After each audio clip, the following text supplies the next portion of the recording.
વલસાડના Atul સિરવી city point બિલ્ડિંગના નીચેથી ચોરી બાઇક ચોરી કરતો સીસીટીવી કેમેરામાં કેદ થયો।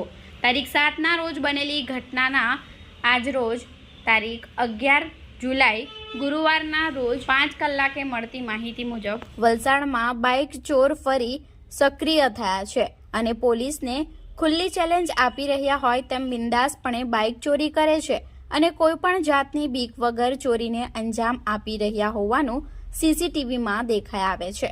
ત્યારે આ બાઇક ચોરીની ઘટના વલસાડના સિરવી સિટી પોઈન્ટ અતુલ પારનેરા ગામે બિલ્ડિંગ નીચે પાર્ક કરેલી પલ્સર બાઇક નંબર GJ15DR 4734 ને કોઈક ચોર ઈસમ ચોરી કરી ગયો હતો અને આ સમગ્ર ઘટના બિલ્ડિંગમાં લગાવેલા સીસીટીવી કેમેરામાં કેદ થઈ હતી, જેમાં એક ચોર ઈસમ મોઢા પર લાલ કલરનો રૂમાલ બાંધી બિંદાસ સામેથી ચાલતો આવે છે અને પલ્સર બાઇકને સ્ટાર્ટ કરવાનો પ્રયત્ન કરે છે।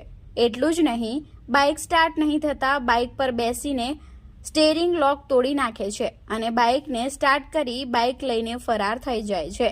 આ ઘટના બાદ પલ્સર બાઇકના માલિકે બાઇક ચોરાયા હોવાની માહિતી સોશિયલ મીડિયામાં વહેતી કરી હતી અને બાઇક ચોર વહેલી તકે ઝડપાઈ જાય તે માટે સીસીટીવી ફૂટેજ પણ વાયરલ કર્યા હતા। વિડીયોમાં દેખાતો ચોર અથવા આ બાઇકની કોઈને જાણ થાય તો તરત જ નજીકના પોલીસ મથકે જાણ કરવી।